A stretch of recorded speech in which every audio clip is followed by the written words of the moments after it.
የኢትዮጵያ ታምርት መድረክ መፈጠሩ በተለያዩ ምክንያቶች ምርት አቁመው የነበሩ ፋብሪካዎች ወደ ምርት እንዲመለሱ እንዳስቻለ የደብረ ብርሃን ከተማ ኢንዱስትሪና ኢንቨስትመንት መምሪያ አስታውቋል።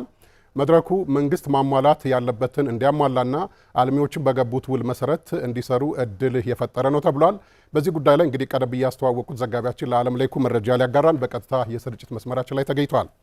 ለዓለም እንደምንዋል እስቲ በዚህ ዙሪያ ያለን መረጃ ንገረን።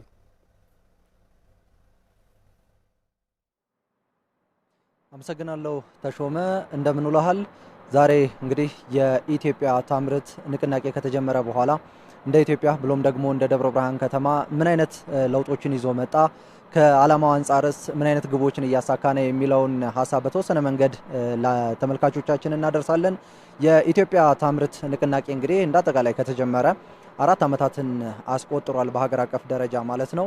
በተለይ ደግሞ እንደ ደብረ ብርሃን ላሉ የኢንቨስትመንት መዳረሻ ለሆኑ ከተሞች ይህ ንቅናቄ ትርጉሙ ከፍ ያለ እንደሆነ ይነሳል። በተግባር ምን አይነት ለውጦችን ይዞ መጥቷል የሚለውን የምንመለከት ይሆናል። እንግዲህ የኢትዮጵያ ታምርት ንቅናቄ ከመጀመሪያው ከመነሻው ዓላማውን ስንመለከት በዓለም አቀፍ እንደዚሁም በሀገር ውስጥ ጫናዎች የማይደናቀፍ ወይንም ደግሞ ከዓላማው የማይዛነፍ ጠንካራ ኢንቨስትመንትን መገንባት ነው።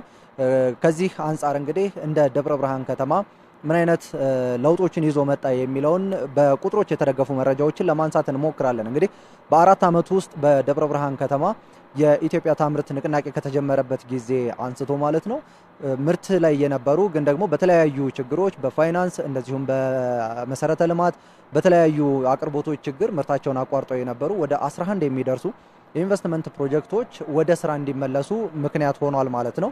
ለዚህ ደግሞ ጠንካራ ውይይት በየዓመቱ የሚፈጠሩ መድረኮች ላይ የሚነሱ ሀሳቦች ለችግሮች መቀረፍ ምክንያት እየሆነ ማለት ነው 11 ፕሮጀክቶች ወደ ምርት ገብተዋል ማለት ነው። ይሄ ንቅናቄ ከተጀመረበት ከ4 ዓመት ወዲህ ደግሞ እንዳጠቃላይ በአዲስም ወደ 68 የሚደርሱ የኢንቨስትመንት ፕሮጀክቶች ወደ ስራ ገብተዋል ማለት ነው። ይሄ ቀልጣፋ አገልግሎት እንዲሰጥ እንደዚሁም ችግሮች ደግሞ በውይይት ተፈተው ኢንቨስትመንት ፕሮጀክቶች ፈጥነው ወደ ስራ እንዲገቡና ምርቶቻቸውን እንዲያመርቱ ለማስቻል እንግዲህ ያለመ ውይይት ነው ማለት ነው። በኢትዮጵያ ታምርት ንቅናቄ በየዓመቱ በሚደረገው መድረክ ላይ የሚነሳው ከዚህ ጋር ተያይዞ እንደ ደብረ ብርሃን ከተማ በተለይም ሰፊ ኢንቨስትመንት እንቅስቃሴ ያለበት ይህን ሰፊ ኢንቨስትመንት እንቅስቃሴ ስንል ደግሞ ወደ 1000 የሚደርሱ በተለያዩ ዘርፎች ላይ የተሰማሩ ኢንቨስትመንት ፕሮጀክቶች ባሉበት ከተማ ይሄ ውይይት ከፍተኛ የሆነ ጠቀሜታ እንዳለውም እንደዚሁ በባለ ሀብቶችም ሲነሳ ነበር። ለአብነትም በቅርቡ ሚያዝያ 22 በደብረ ብርሃን ከተማ የኢትዮጵያ ታምርት የንቅናቄ መድረክ ተካሂዶ ነበርና ባለ ሀብቶችም ይህንን ሀሳብ ሲያነሱልን ነበር። ችግሮቻቸው እንዲፈቱ ከባለ ሀብት እንደዚሁም ከባለድርሻ አካላት ከመንግስት አካላት ጋር ፊት ለፊት ተገናኝተው ችግሮቻቸውን የሚያጋሩበት የሚናገሩበት